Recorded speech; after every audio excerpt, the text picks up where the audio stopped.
Special Operations Forces troops from the Ballista unit successfully struck a Russian KA-52 Alligator helicopter using a Bombas Tactical Strike UAV system, according to the unit's Instagram. The KA-52 Alligator attempted a combat patrol over Ukrainian fields, but it did not take into account the main thing. A group of Bombas Tactical Strike drones was already waiting in the skies. Precise execution, cold calculation, and another loss for the occupiers' fleet. "We continue our work," the fighters stated. As can be seen in the published footage, the enemy helicopter was shot down in flight. In May last year, Ukrainian forces shot down a Russian KA-52 Alligator helicopter. According to the military, the cost of a single K-52 is estimated at $16 million. Earlier in February, Ukrainian troops also destroyed another K-52 with its crew. That helicopter was taken down by a manpads on February 7th near Avdiivka in the Donetsk region. Previously, the Ukrainian armed forces had eliminated 2 more helicopters of the same type. According to analysts, Russia currently has more than 20 operational K-52 Alligator attack helicopters in service. Ukrainian forces carried out a precise airstrike using AASM hammer bombs on a Russian gathering at a distillery in the Kursk region, where troops had reportedly assembled, perhaps hoping for a taste of immortality. AASM hammer strikes have proven especially deadly for Russian forces, delivering pinpoint precision and devastating power that can obliterate fortified positions and armored columns with minimal warning. The battalion Flying Skull catches the moment of a Ukrainian Air Force strike on a Russian FPV drone base. Strikes on Russian drone bases are crucial. They cripple reconnaissance and attack capabilities, blind frontline units, and disrupt Russia's ability to launch coordinated assaults using UAVs.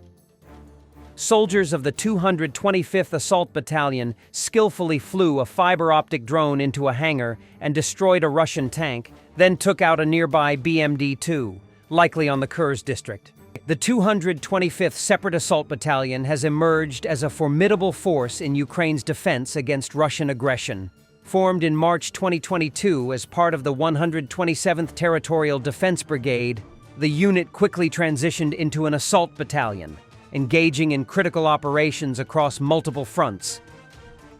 Trump: "I have a great relationship with Putin. We'll likely make a deal. I'm tired of endless meetings. Steve Witkoff did an incredible job, but I'm the only one who can handle this. Putin's tired, looks bad, wants to seem strong. If his tanks didn't get stuck, he'd be in Kyiv." And he wanted this meeting, and I always felt there can't be a meeting without me, because I don't think a deal is going to get through. There's a lot of hatred on both sides. I have a very good relationship with Putin. I think we'll make a deal. We have to get together, and I think we'll probably schedule it. Because I'm tired of having other people. We'll probably schedule it. Because I'm tired of having other people go and meet and everything else. And with that being said, I think Steve Witkoff has done an incredible job.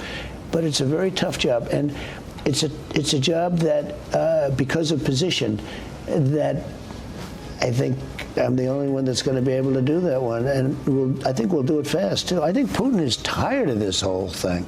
I think we'll do it fast too. I think Putin is tired of this whole thing.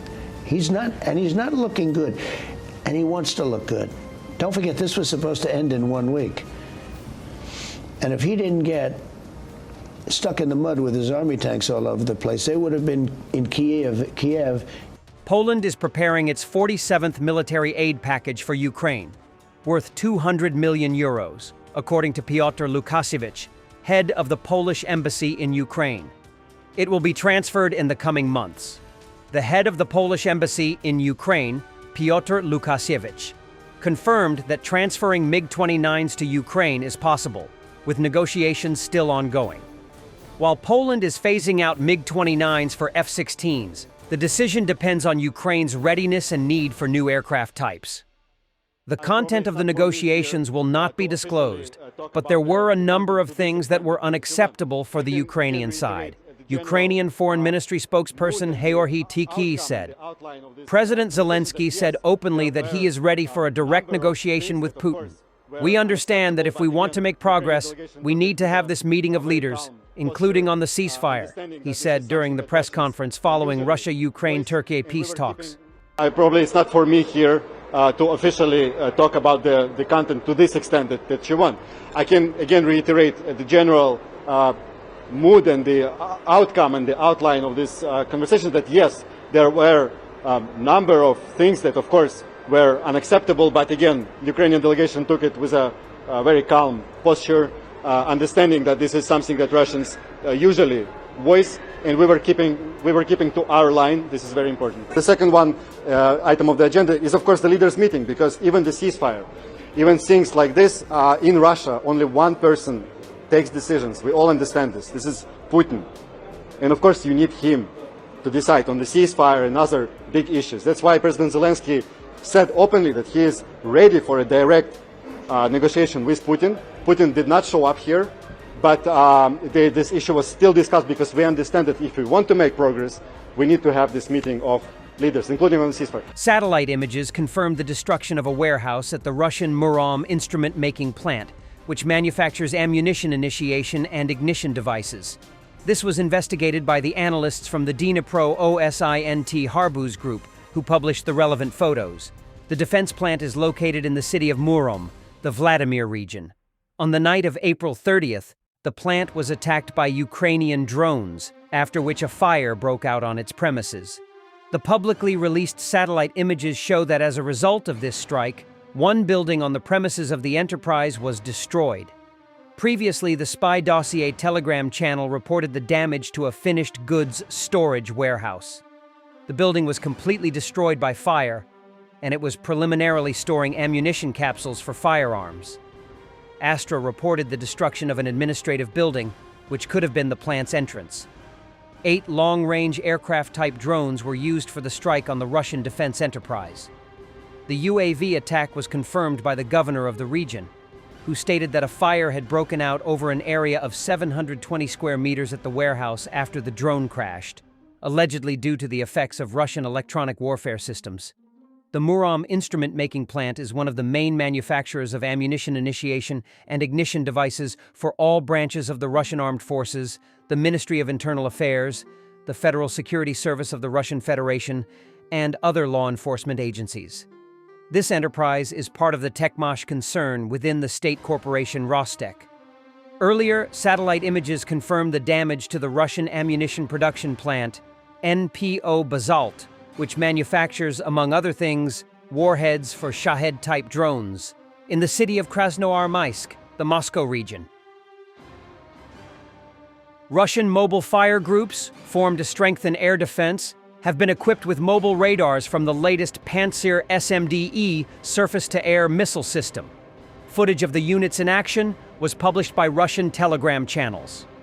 To coordinate their operations, the Russian military is using vehicles fitted with surveillance radars mounted on the chassis. The system, featuring an active phased array antenna, enables airspace monitoring without the need for mechanical rotation. Radar data is displayed on a computer terminal inside the vehicle. In addition to altitude and range, the system measures the radar cross-section of a target, allowing operators to estimate its size and type. Visually, the radar closely resembles the Russian RLSOE surveillance system, which is integrated into the Pantsir-S, a new variant first showcased at the Army Russia 2024 Defense Exhibition. Operating in the S-band, the radar covers a 90-degree sector and can detect targets with an RCS of 1 square meter at distances of up to 45 kilometers. For low RCS targets such as long-range drones, detection range is significantly reduced. Militarny reported on the Russian military formation of mobile air defense fire groups in March 2024. These units were created within several combined arms armies and the aerospace forces.